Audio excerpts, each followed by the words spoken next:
Welcome to the Legacy Podcast, guys. I'm your host, Vipul Basanya, and today's guest is Rebecca Kissoon. She is an aspiring actress, has her own online company called Wholeful, which seeks to educate, inspire, and motivate you through webinars, live events, articles, and soon an online curriculum with things that schools can only dream of teaching you. And she's also has a podcast called Thought Food, which seeks to give you daily inspiration through the messages that she shares. Thank you so much for being here today and taking the time out, Rebecca. Thank you for having me. No problem.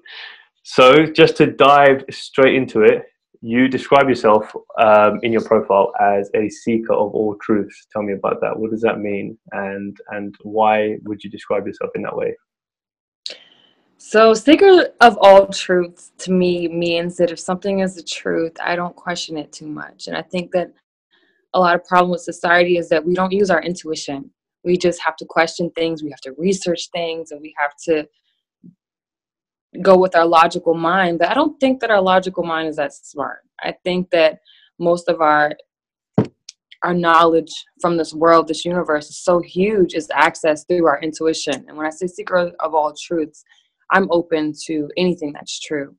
A lot of times we're influenced by our family and the beliefs that they taught us. And for me, it's just, if it's true to me, it's true. It's not what my family taught me. And I have a very religious family. They love God, and I love God as well. But I just grew up with church being banged into my head, into my being. I went to church probably 3 times a week.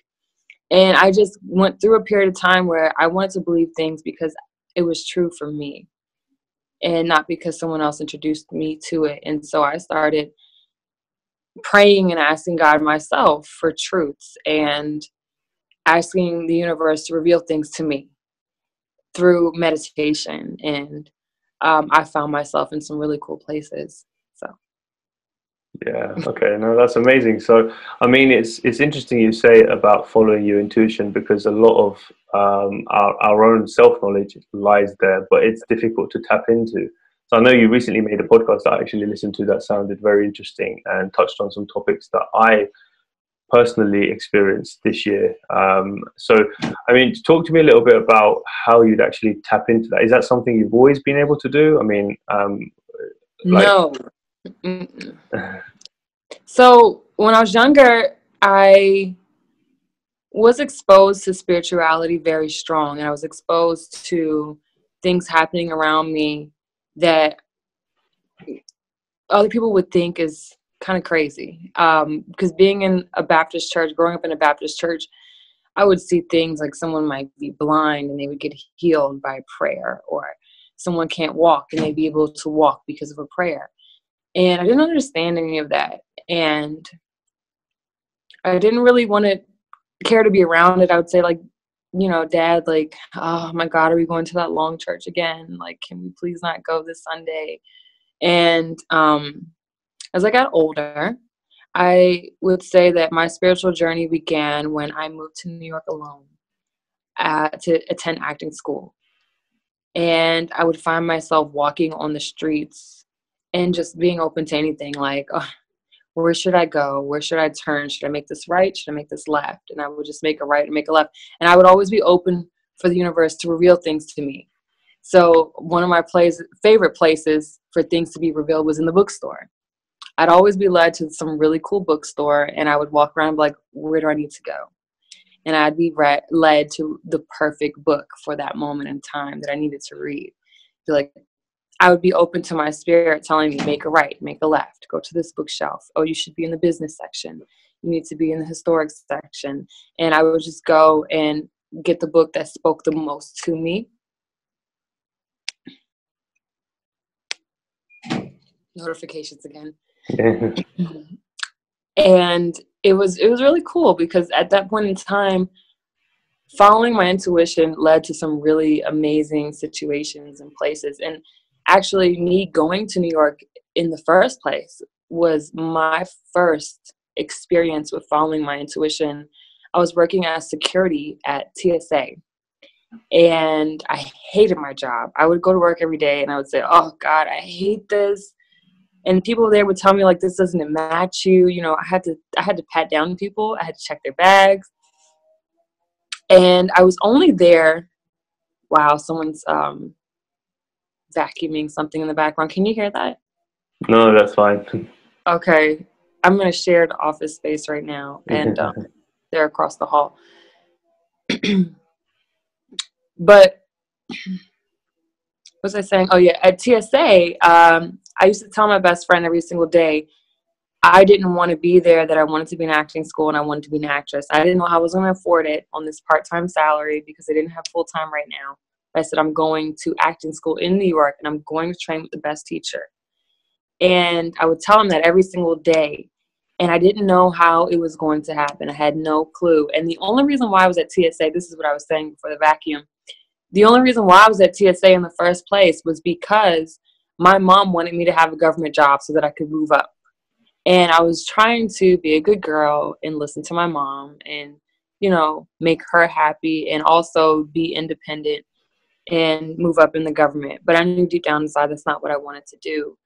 And one day I went to work and I said, my intuition said, don't be here anymore. You need to leave. I didn't feel that. And I'm not suggesting for anybody to just get up and quit their job one day. I don't believe that. But my father owned his own company, and he told me, he said, if you wanted to quit, I'll pay you what they're paying you. Just help me with my business, and then you can start saving up some money to go to acting school. I said, okay. So I went into work. I talked to the director. I said, excuse me, I don't know if I have to put in my 2 weeks, but I don't want to be here anymore. He said, do you have something else? And I said, well, you know, I have something lined up. And he said, okay, I wish you the best. And he gave me a hug. He said, we're the government. We don't need you. We don't need you. Of course, yeah. And he said, you're not legally obligated. I said, okay, great.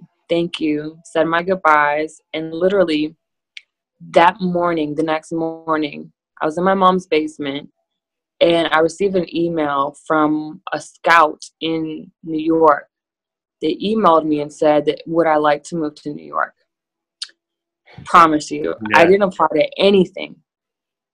And I went the very next week, I went to go visit the company, and they were offering free room and board for me to move to New York, yeah, downtown Soho, where I was right next to Dream Hotel. They were my neighbor. When I walked out the house, Dream Hotel was literally right there. And I woke up and I told my dad, and my dad looked at me like he already knew. He smiled at me with this smile. He knew this was going to happen, or like he understood the laws of the universe or something. And when we went to go visit, it was a good situation. And I ended up moving down to New York and working with that company as a brand ambassador. And they were giving me food and board. And within 3 months, I was training with the best acting coach in the world, Susan Batson, one of them. She trained Oprah Winfrey on The Butler. And every celebrity you can think of, she's trained them. And she would train us Monday through Friday. She'd be with us from 6 p.m. to 6 a.m. Wow. And this lady, she actually taught me a lot about intuition. Like when you're sitting with this lady, she's probably in her late 70s, maybe 80s right now. And she, every time someone was performing, she would smile with them. She would cry with them. She'd laugh with them. Whatever you were doing, she was feeling it. And I looked at her, I said, how could someone so old have so much energy and life to them? How could she want to stay in this class from 6 p.m. to 6 a.m. all of these days?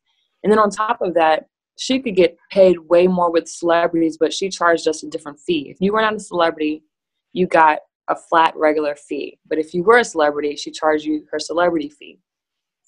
And obviously this was a passion of hers.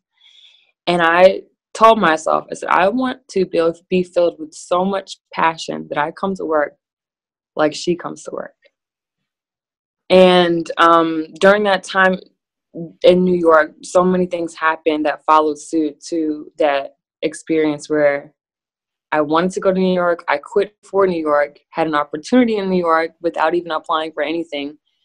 They found me on Facebook, and that opportunity led to so many friendships. I met so many amazing people. And one time I was walking in New York, to follow the question of intuition. I was walking in New York, and mind you, when you're broke and you don't have any money, that's when you can really connect to God, your intuition, the universe, because I feel like you're more open at that point because you're seeking something. You're seeking truth, right? So I was walking in New York, and at this point, it actually was a spiritual journey because I literally went to New York with no money, none. And the amount of money that I was making there was not a lot because they were paying for my board and my and they gave me a food card, credit card for food, and so it wasn't a lot. And so I remember one day I wanted to get my nails done, and I didn't have the money to get my nails done. I was walking and out of school, and I said, "Man, God, I really want to get my nails done, but I don't have the money." And I literally said that and walked over a $20 bill. And I'm not kidding. And I called my acting teacher. She had a partner named James. I said, "James," I told him what happened. I said, "I was just saying out of my mouth that I needed money to get my nails done, and I walked over a $20 bill." And so, of course, I went to go get my nails done. It was $19.99 exactly.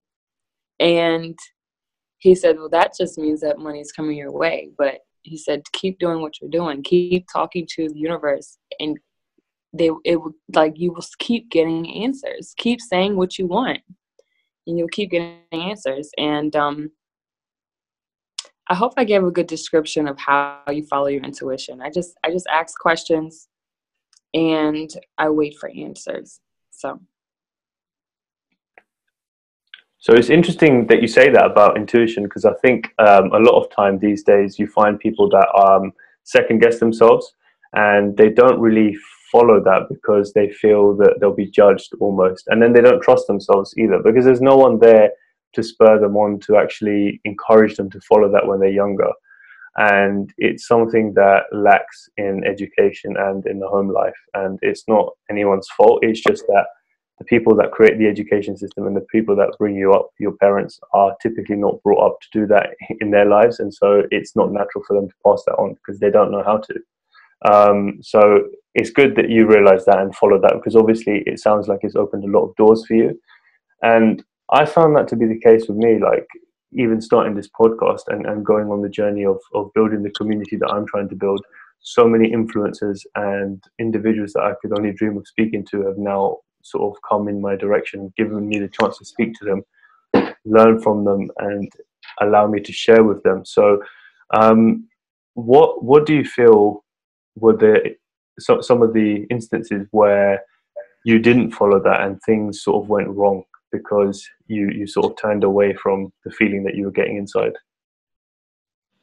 Well, I think that your intuition is your higher self, right? So at the end of the day, it's not your feelings. Sometimes we could be in love with the wrong person, and our feelings tell us like this is the person, but your higher self tells you they are not good for you. And I would say, if I had to give you a situation, because I said that to say that your higher self always knows what you're supposed to do, and we don't always follow that. And I would say my relationships. I'm a woman, and I have my heart on my sleeve. And I would say with my relationships, I heard my intuition say a lot of things, and because of my feelings, I stayed in the relationship. But my intuition, I would get dreams, and I don't know if you've ever experienced this, get dreams about my significant other being with another woman or doing something that was behind my back. And I didn't pay attention to it because honestly, I'm not saying that means that they're doing something at all. But I had other feelings, and I just didn't listen to it because I didn't want it to be true. And I found out that it was true. So I would say when you don't follow at the end of the day, like, I feel that if you're in a relationship with someone and you just don't feel good anymore, then that that's your intuition. It's just, if you feel not good, you don't feel good about it anymore. You don't need the details. I actually I met up with the girl. Well, I didn't meet up with her on purpose. I was at a friend's birthday and she invited both of us. And this is the other woman was trying to talk to me for a while, trying to get extra details, and I never gave it to her. And I told her, when I saw her in person, she ran up to me. We were at a party with only about 30 people, and it was a small party, and I didn't talk to her the whole time because she'd been trying to talk to me for a year to get details, and I didn't want details. And she went up to me, gave me a really big hug. She said, "I know you." And I said, "I know you too." And I looked at her and I said, "You're such a beautiful spirit." And she said, "Oh my God, you are too." And I looked at her and said, I have to go now. And I left. And she messaged me on Instagram later on. She said, "You really live up to your standards, Becky.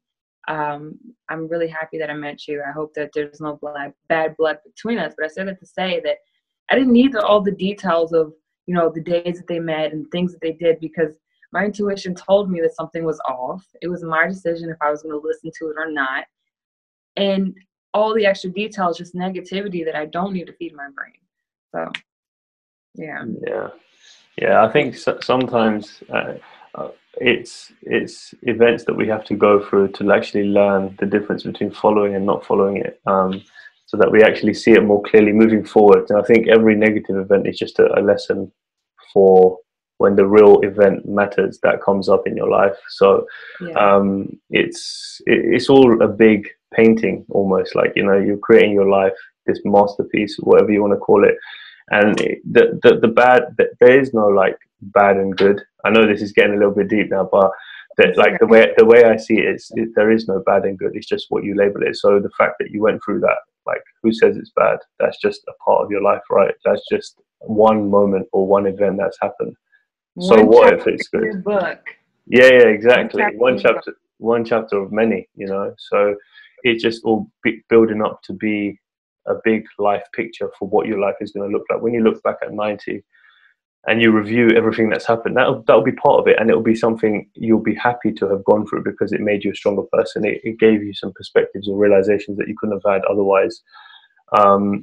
So, I mean, moving a little bit away from that, like, I'm interested to know about Hopeful. Like, what is that? Like, tell people what that is. Where did the idea come from, and why did you create it? When I was 18 years old, when I was 16 years old, before I was into personal development, my father had been, I'll tell you a story about my father first. My father, ever since I was born, has been listening to audiobooks from the Earl Nightingale Company, and he would automatically have them come in every single month. Zig Ziglar, Jim Rohn, Tony Robbins, Les Brown, all the greats would come in on a monthly basis. And when they were books instead of audiobooks, my father would have me sit down and read these books to him aloud every single night when he came home. He was a single father raising 3 children, me, my sister, and my little brother. And the really pivotal thing for him was he grew up in a third world country where he was raised by an abusive father.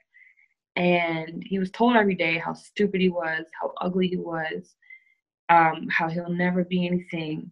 And he only had 2 pairs of pants, 2 pairs of shoes, and 2 pairs of shirts. So as you can imagine, his sandals would get torn, and he'd have to put them together with bobby pins, not bobby pins, the clothing pins. Yeah. And he used to get teased at school. He got bullied for that. And so he decided he didn't want to go to school anymore when he was younger. And he would skip school every day and sleep underneath the bridge. And one day his father came underneath the bridge, and he sent him to work. So he said, "You don't want to go to school, go to work." And so since 3rd grade, he went to work when he was supposed to be going to the 4th grade and so on. And he decided that he wanted to educate himself when he came to America. He came to America, he joined a 4-year trade school and decided to go back to school. And he also decided to work on his mindset because he knew that his environment growing up really screwed him up. He was physically abused. I don't know if I mentioned that as well. So not only was he told how stupid and ugly he was physically abused. And so he would feed his mind these audiobooks every single day. He told us we weren't allowed to listen to music. He'd only listen to audiobooks in the car.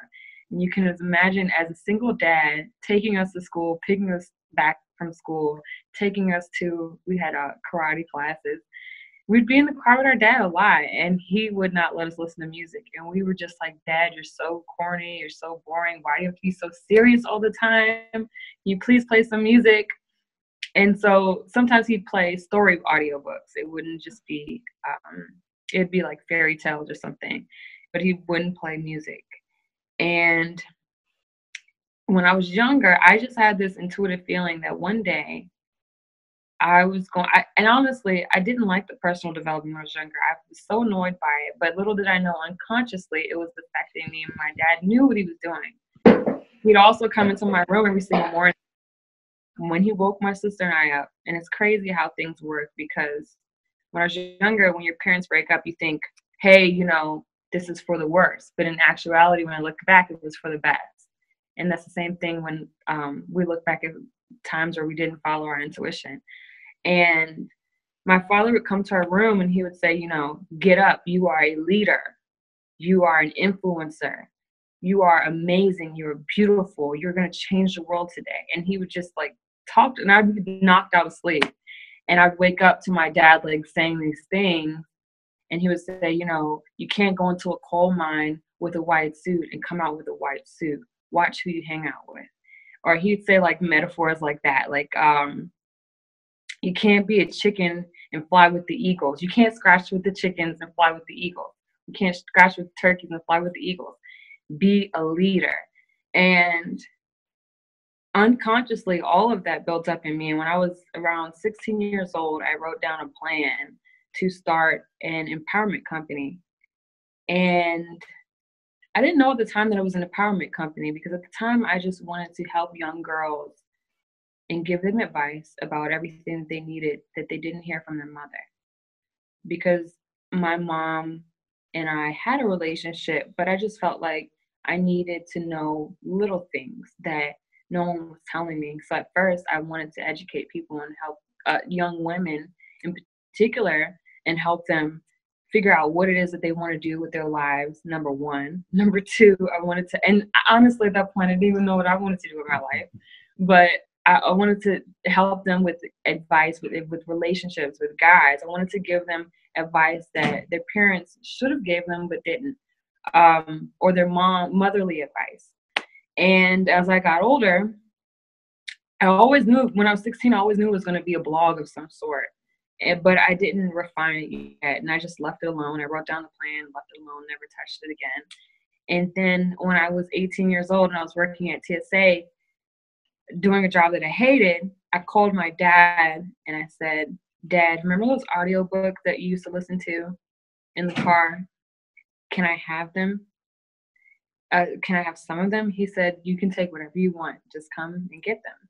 So I went over, took all of his audiobooks that he would let me take. He didn't care which ones I took, but I just took a lot. And I would listen to them on repeat because I had an hour drive to and from work. And I would listen to the same CD on repeat until it was a part of me. And one of the CDs would talk about how you need to fall in love with learning and continually grow and be willing to change. Yes.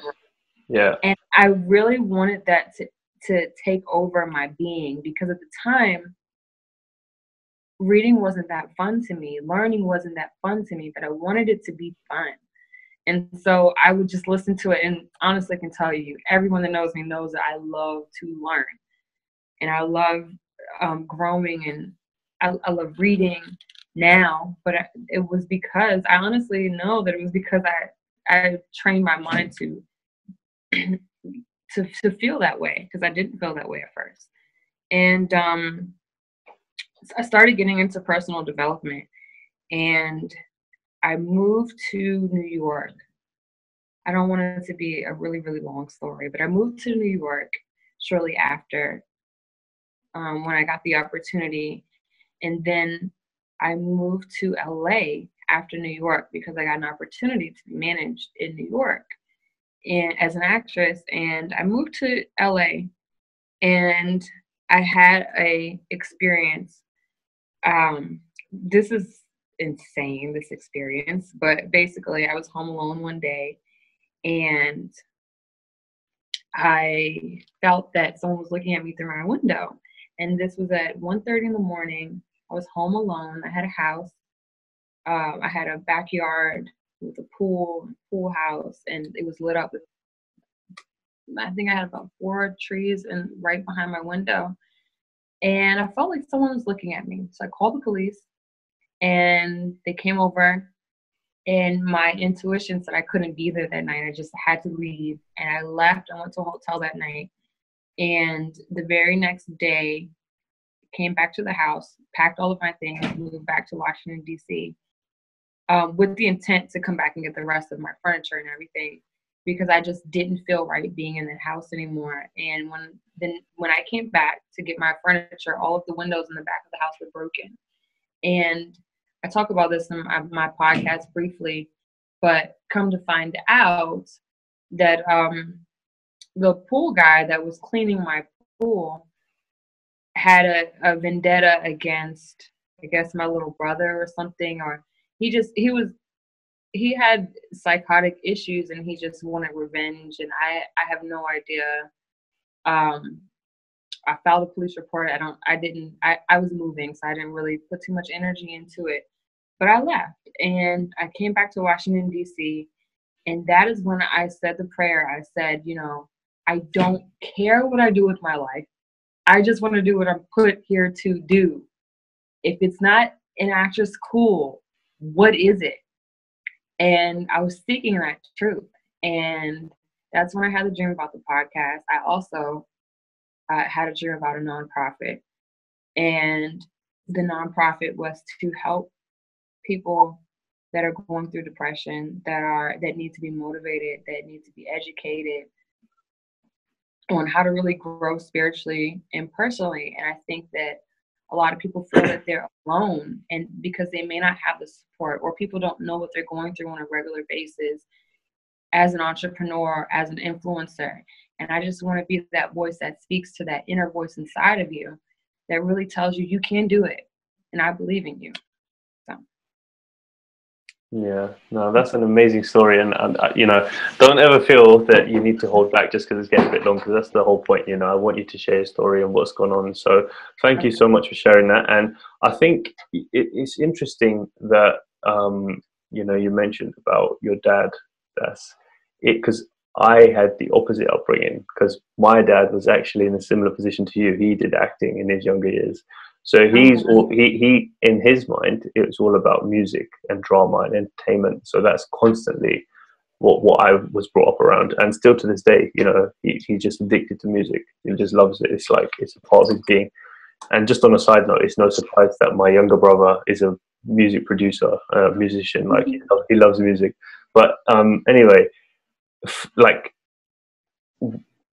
So when I'm in the car, or like there's any sort of spare time, it's just music that's playing. I have to physically take the time out to listen to audiobooks and read books, and like fill my mind with that sort of stuff. So I wanted to ask, what was it like growing up, like in terms of how you were at school? Like how did that shape your character? Like if you can remember, because obviously I didn't have that upbringing where like my mind was flooded with that stuff. I'm sure my kids will, now that I'm sort of addicted to learning and constantly love reading and listening to audiobooks. But like you actually went through it, and I knew that because when you mentioned your dad had a business, and then you came back with the whole story of having the opportunity in New York, and then he smiled.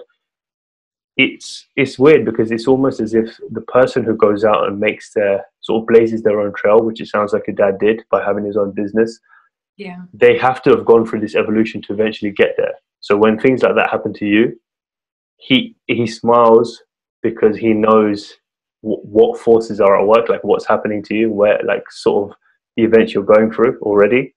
Mm-hmm. So yeah, I mean, like what was it like growing up? How did that shape your character, do you think, just sort of looking back? Oh my God. So my sister and I are, let's say, evolved clones of my father because of that. But my dad, um, I would say I've never thought about this before, so I want to really give you a good answer. Take your time. Hmm. Growing up was, I would say, it developed my character. It developed my character because not only did he have me listening to those audiobooks, but he would always talk to me about integrity when no one's watching. And I swear to you, I think in my childhood I stole something. No, not think. I know I stole something one time in my life, and it was because my cousin and I had never did it, and someone in our family used to do it all the time, and she was a bad influence, and she taught me how to do it. And so one time we went to the store and we decided to do it, even though we had the money just to do it. But I never wanted to do anything behind closed doors that just wasn't of integrity, and that was the only time we were being stupid. But um, because of my father, and he didn't have to discipline us. He didn't put us on timeout or anything. He just gave us that look, and you didn't want to disappoint him with that look. And he also sent us to private school as well. So I went to private school, and we had chapel on Wednesday, and we also had a service on Friday. And I would also go to church on Sundays.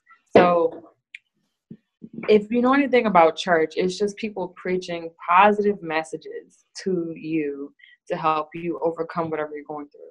And it doesn't matter what religion you guys are, but for you to get a visual of what was going on, it was really just me getting fed all of these positive messages on a weekly basis, whether I liked it or not. And honestly, at the time, I didn't like it. I was just like, oh, this is a lot. But unconsciously, I would say that it affected my character because my sister and I, we were brought up in an environment where we could have faltered and we didn't. We grew up in a bad neighborhood, but my father sent us to private school that was out of the district for our neighborhood. And so the bus would come from about 30 minutes away to drop us home. So we grew up in a bad neighborhood, but we didn't associate or do the things that people in our neighborhood were doing. We knew better because my father sent us to another school and we had, different friends and things like that. So I would say that he just built character inside of me, and he always taught me that it's not what you have, it's what's inside of your heart. And I think that that's really important. And I remember one time, I was dating a guy that had a lot of money, and my father didn't care about any of that. He looked at me and he said, Rebecca, but who is he? Is he a good person? And that's really all he cared about. And that's what he taught me. Right now, my friendships are based on good people. I don't really care, what you have, as long as you are a good person. And to me, he defined the true value of people. And he taught that to me. And also, him having a labor induced job, he had to work every day with his hands doing air duct cleaning. That's what he did to help raise me and my sisters. That's what he still does today. And him doing that also taught me to be humble because I've seen the other sides of life. Some people in my he became really successful in his air duct cleaning business. But when I see how some people treat people that have on work clothes, I get so sad because I think about the amazing man that my father is and all the things that he's been through. So I make sure that when I see a janitor or when I see somebody in their work clothes that looks dirty because, sometimes they have paint on them or they're dirt from working or whatever, that I treat them good because he taught me to just be a good person and the definition of that and to always give back. Um, every Monday he would feed the homeless. And he was doing this since I was born. He would go to DC and with food it'd be hot plates or sandwiches, and he would go looking for people in the streets and give them a sandwich or some food. So on Mondays, he'd feed hundreds of people. And he'll get his friends together and everything. And I grew up watching this.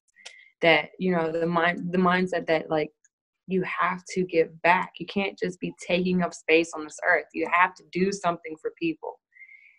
And I saw that through his life. It would be times where he didn't have the money to feed people, but he would make it happen because he said that it was going to happen on that Monday. And and when we were younger, he'd make us get out of the car, go into the courtyard where the homeless people were, like, sleeping, and it looked kind of scary to send a little girl into the courtyard to hand someone a sandwich. But he would say, no, you're doing God's work. You need to go. You'll be okay. And he would watch me go hand the man a sandwich. And that's how I grew up. And I would say at the time, I didn't know what was going on. To be honest, I didn't notice it until I was like 18.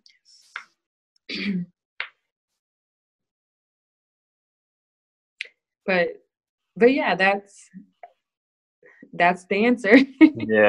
Yeah, no, that it's beautiful to hear that, because I, you know, as you're talking, I was just picturing in my head, and it's amazing to see that there are people who still raise their kids in that way, because obviously in the environment that I'm in, like, and friends and the family that I have, there's not very many people you hear that have stories of upbringings that mirror that, and that's like what you'd want a lot of children to grow up seeing, you know, a lot of contribution, a lot of character building, but you just don't get that because there's so many people, like, that are free to watch the media or free to just watch whatever's coming on TV. They're not given enough time and guidance, you know. And it seems like your dad took the time to give you that guidance. It's funny that we're on this topic because I was just listening to something this morning on the way to work. So I've got an hour's journey into the city of London on the train. So I was just listening to a podcast. Awesome. You get to listen to audiobooks. Yes, yeah. So yeah, I try and make the most of my journey there. So instead of wasting it sleeping, I try and just plug my headphones in and just listen to something new every day. And I was listening to this couple called John and Missy Butcher. Have you heard of them before? No. It's the first time I've heard of them, and they're absolutely amazing. They're in their 50s. They have their own family. They have kids, grandkids, etc. But the way that they've designed their life is amazing. Like, they basically have changed every aspect of their life, from their, like, how you define a love relationship, from the way you'd educate children, from the way that you would earn money, the conventional way of how you'd live. So just to put it in a nutshell, in terms of what we're talking about, bringing up kids, they had a short experience of sending their kids to public school. It didn't turn out great, you know, because the teachers were sort of treating their kids negatively because of the fact that they weren't learning in the way that the other kids were learning. Now, that doesn't necessarily mean that the kids are disabled or by any means. Or by mentally held back in any way. It just means that they learn differently, and you have to figure that out. The school system doesn't cater for that. So they took them out of the public school system, and the father took 18 months to 2 years to just homeschool. And he saw quite early on that because his daughter was dyslexic, he took the time to see what she was good at. And obviously most people that are dyslexic, they're stronger on the right side of their brain, which means they're creative painters, artists, poets, etc. So he took the time to teach her how to paint and allow that to flow through her to express itself fully, which in school you can't do. Maybe you do it for an hour per week in your art class and that's it. You know, it's not something that's heavily focused on. And because she did that, and she was trained by her dad to allow that to express, she filled out an art gallery and sold all the paintings at the age of 8. Wow. And that's how she's grown up. And now she's in her 20s, and she seems like the most intelligent child ever, who's got a university education, but she doesn't. And that's because she was brought up in the right way. You'd think, oh, because she hasn't gone through the schooling system, she must be, held back in some way. In life, she's not going to be successful. The same way that your dad sort of left, and I don't think anyone would probably say, from hearing what you've said, that he's unsuccessful in any area of his life, because even though he came out of school, he managed to guide himself in the right direction and hopefully give you, you know, that guidance, which it sounds like he has. So no, it's interesting to hear how different people in this generation are brought up, because me and you are a similar age, and it's you know, really good to see that even though you're brought up in this generation with so much technology disruption and negativity, that you were given the guidance that you needed. So I mean, talking about today and where you are now, talk to me about where you sort of see your podcast going, and the sort of things that you talk about on there, because I'm not sure if everyone's heard it. You know, I only started listening to it recently, but you know, the content you're sharing on there is very inspiring. So I just want to know where it's going next. So I plan on doing a daily podcast, and it is a lot of work. It is a lot of work, because the way that I do my messages, they're messages. So I literally meditate, and I want to feel guided on what I need to say that day. So if something doesn't sit right with me, I won't talk about it. I don't just pick topics just to pick it. I literally need to feel that this is what people need to hear this day. And I speak into the souls of people. I just want to inspire people to keep going and believe in themselves. And even if you're already a hustler and you're already driven and ambitious and inspired, you'll still need fuel for your tank. A lot of people that listen to Addicted to Success or that follow your Instagram, they're ambitious people and they're driven, and they realize that sometimes you have to refuel your tank, you know, fill it up and then keep going. So with the podcast, I expect to expand my audience by just delivering quality content and doing a little bit of marketing so that people that would love to hear the podcast are introduced to it. And it is thought food for you guys that are listening on the podcast app on iTunes or any podcast app. You just type in thought food, so like thought food. And honestly, I just want to create quality content, and I will have products on there soon. But right now, I'm just delivering content to audiences. I'm not selling anything. I don't want anything. I'm just giving to you guys. So I love it. I love it. Okay. So just to wrap this up, there's always questions that I ask at the end. And this might extend the conversation depending on how long your answer is, but that's fine. So, I mean, now you're sort of 90 years old, you know, you're looking back at your life. What's the ultimate legacy, or the life that you want to leave behind for everyone to remember you by? That question gets me so excited. Because I honestly been thinking about that same exact question a lot lately. So what do I want to leave behind? You said when I'm 90, right? Yeah, so you're looking back at you're looking back at your life.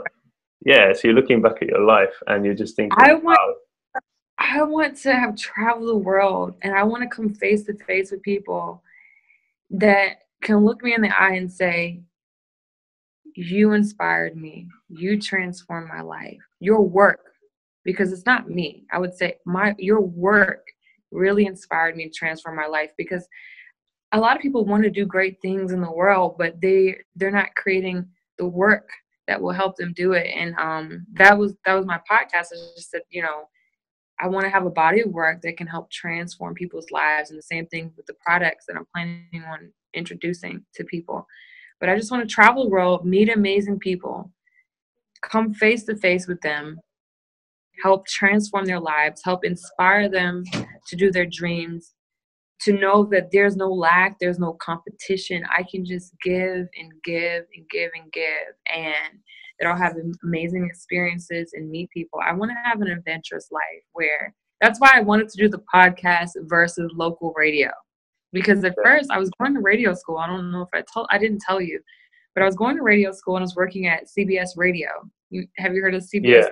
Yeah. I was working at CBS Radio, and I realized I don't want to do radio, because Well, first of all, I can't really deliver messages, and then on top of that, there's a schedule. You have to be there Monday through Friday at this time to this time. One of my goals in life is to the major goal of my life is to just travel the world and meet amazing people. And you can't do that as a radio show host. You can do that as a podcast host.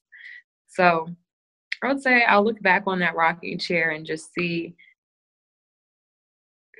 all the people that I've met all over the world. I want to be able to touch people in third world countries, to inspire people in third world countries. I think about the little girls in India. And I thought about this because I was meeting with a business coach, and she asked me, give me one, I think she called them profiles. Give me one profile of your target audience. If you could just name one person. So she explained the target audience as a person. And she said, who would that be? And I said, okay, one person? She said, yeah, name one person, because we're going to target your messages and your brand to reach that one person. Now, I'm not saying that I do this with the podcast, but she really made me think about it, what I was passionate about. And I said, well, the little boy or girl in a country that they don't really have opportunities, I want to be able to inspire them to push past their reality and to create things for themselves. And I said, I'm thinking about a little girl in India, and she's around 14 to 16 years old. And just saying that I want to be able to touch people in other countries that don't really have access to that much opportunities or technology or finances. I want to be able to imprint in their mind that they can do anything, and they just have to figure out how. But as long as you decide what you want, the universe will help you figure out the how. You don't have to worry about that part. You just have to focus and have faith that it can happen. And I see myself having amazing experiences with people like you, the influencers and leaders of the world, and just brainstorming about how we can impact people and help people really live full out and have all of the experiences that they dream of as well. Yeah, no, that's amazing, because a lot of your it's no surprise that we connected, because a lot of your values and your visions of where you see things going are aligned with mine. So it seems like almost, you'd be happy, to put it in a nutshell, you'd be happy to, if you've moved humanity with your work by that 0.5% better than it was before you were born, then you're done. Mm-hmm.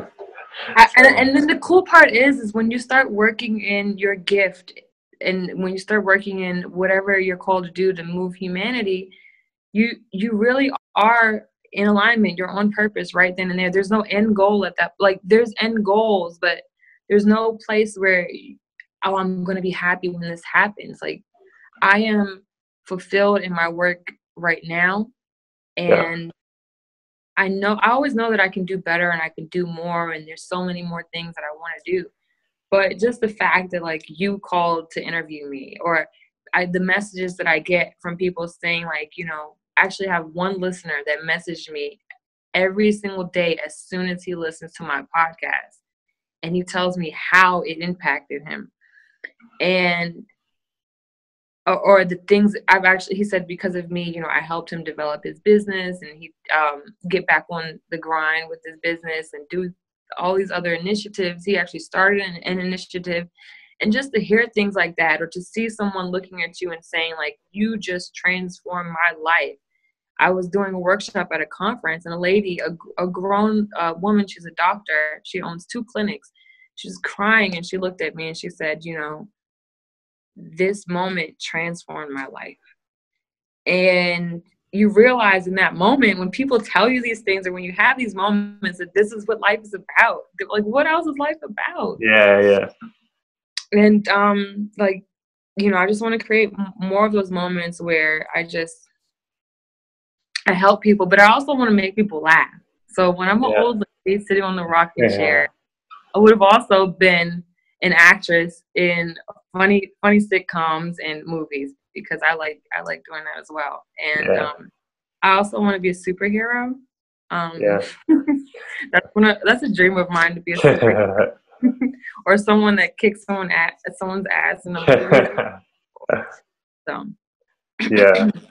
No, that's amazing. Either way, both streams of work, you're bringing joy to people. So yeah, again, that's all aligned. um, but so the second question is, if you had, so all the knowledge you have now, if you were to go back to the 18-year-old Becky, what would you say to her with all the knowledge you've got now? there's so much I would say to her, but one thing, right? Yeah, tell me many things if you want to tell me many things. Whatever comes up for you, go for that.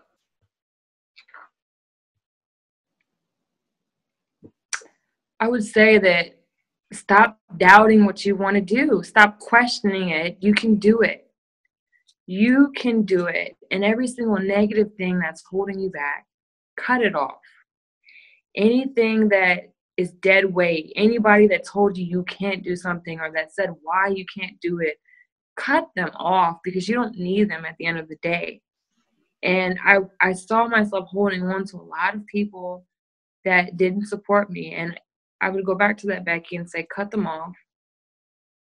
Be willing to invest in you. And do not ever give up. Don't be afraid of hard work. Don't be afraid of consistency.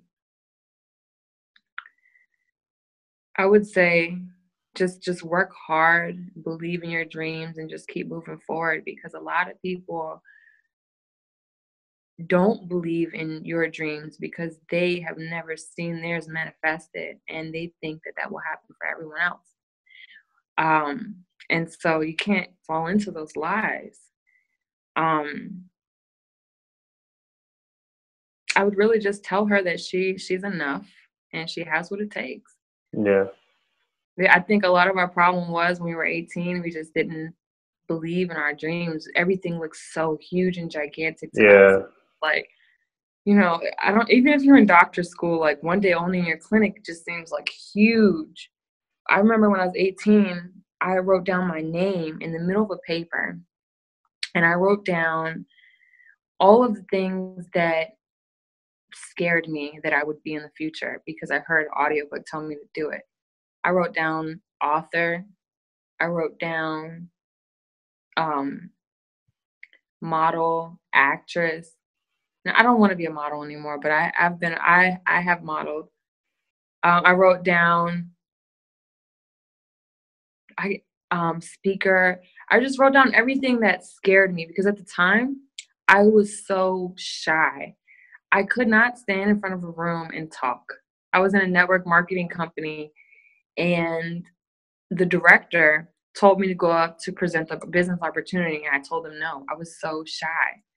And so telling my 18-year-old self that you have what it takes, you are enough, believe in you, don't be afraid to be you. When you're 18, you're so afraid to be you, especially on social media. Like, when you want to motivate people and inspire people, that's corny in this generation. It's not cool to other 18-year-olds.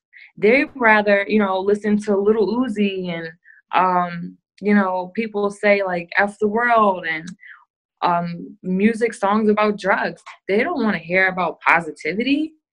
And so that's who I was when I was 18, but I didn't crack out of that shell because the people around me were all positivity. Who do you think you are? They used to call me Becky Winfrey. And I actually cared. I actually cared what they said. And I held back because I was like, wow, like, I guess I am corny. I have to be cooler. I guess that I'm not cool enough. And I would tell that girl, be you. Just be you. Because no one else can be you. And at the end of the day, that's what you're here on this earth to do. To be you. Stop trying to be everybody else. Stop trying to get approval from everybody else.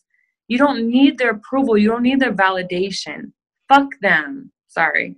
Screw them. You don't need their validation.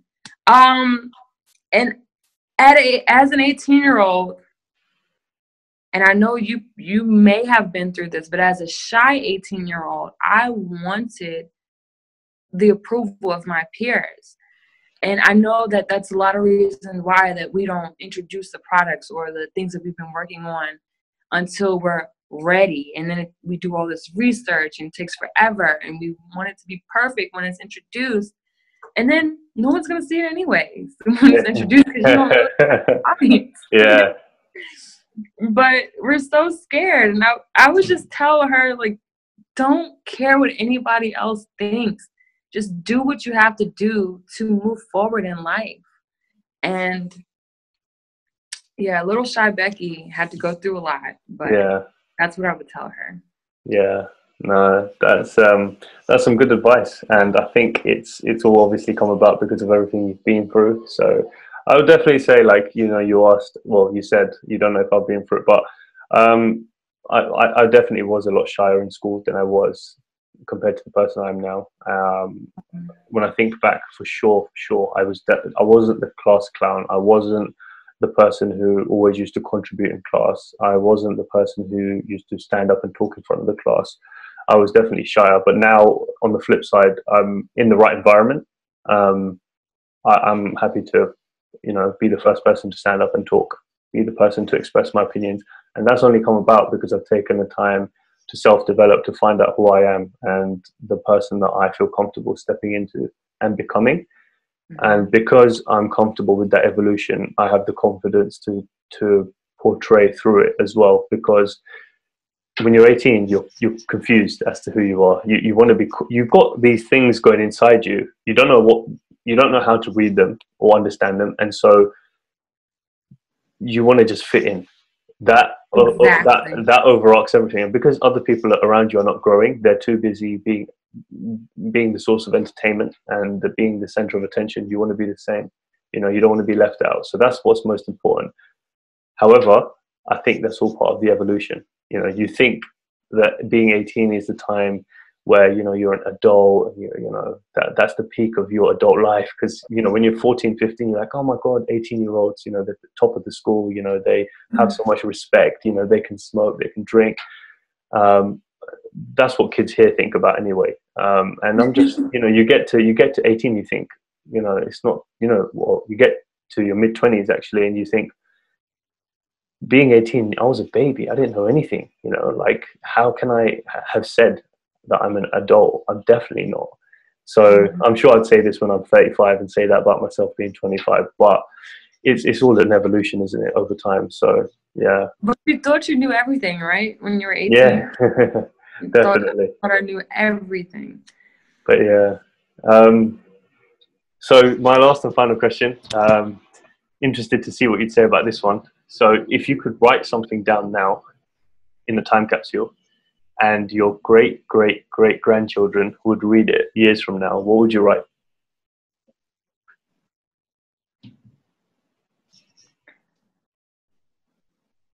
Hi, baby. This is your great, great, great, great, great, great grandmother. I believe in you. I don't know if anyone has ever told you lately what we have gone through for you to be and have the opportunities that you have today. But once upon a time, you were in an opportunity, in a land of few opportunities, and we came to the United States with only $20 in our pocket. And we really wanted to give you the opportunity to do and be whoever you want and have whatever you want. And I would tell the story of how my father would ride on his bike to go to work every day, of hard work and persistence. He had to ride in miles and miles on his bike through the rain, through the sleet, through the cold to go to work every day until he saved up enough money to get a car. And then he rode to work in his car. And then it was a hoopty. And then At first, he didn't have a good job. He was a cleanup person in an old, dirty hotel. And through his hard work and persistence, he became a business owner because no one else would give him opportunities. He worked somewhere where he didn't have opportunity to get the same pay as everyone else. He noticed because of his skin color that he would get less pay than his counterparts. They were getting, he said, sometimes 2 times more than he was making to do the same amount of work. And so he said he didn't want to do that. He quit his job and he became a business owner. And through his hard work and diligence, he sent all of us to private school. He provided for us by himself. And we were never in lack. And I want you to know that if you want anything, do not be afraid to work for it. Be persistent, be consistent, believe in yourself, and know that with faith, anything is possible for you. You just have to always know how. If you don't know where you're going, you'll never get there. You'll never have a direction to get there. So know what you want out of life. If you are reading this right now and you don't know what you want out of your life, put this down when you're done and develop concrete things that you want out of your life. Just say what you want, because you being confused and you not knowing what you want to do is not helping you at all, because you're just in this place in the matrix in the universe and nothing can come to you. Nothing can flow to you. So decide what you want out of life. And it can change later on, but be decisive. Know what you want out of life and make a plan to go towards it. But sometimes you don't need a plan all the time. You just got to know what you want and the how will come about, and just have faith that it will. Just like the Wright brothers, they wanted to develop the airplane, but they had no idea how. They just wanted it to happen. Steve Jobs wanted to develop the iPhone. He didn't all the way know how at first, but he knew that it would happen. So follow these great people. Look at these great stories. And if you don't have role models, get some. Look at people that are doing things that you might want to do with your life and follow their path if you can't think of one. So I love you, baby girl, and I am here watching over you. That's what I would say. That's a great message, and I'm sure they'd be inspired reading that. So thank you so much for taking the time to speak. It's been an absolute pleasure speaking to you and getting to know you and having you share your story and your wisdom with everyone. I hope we can do it again soon. And thank you so much again for taking the time out. I would love to. Thank you so much.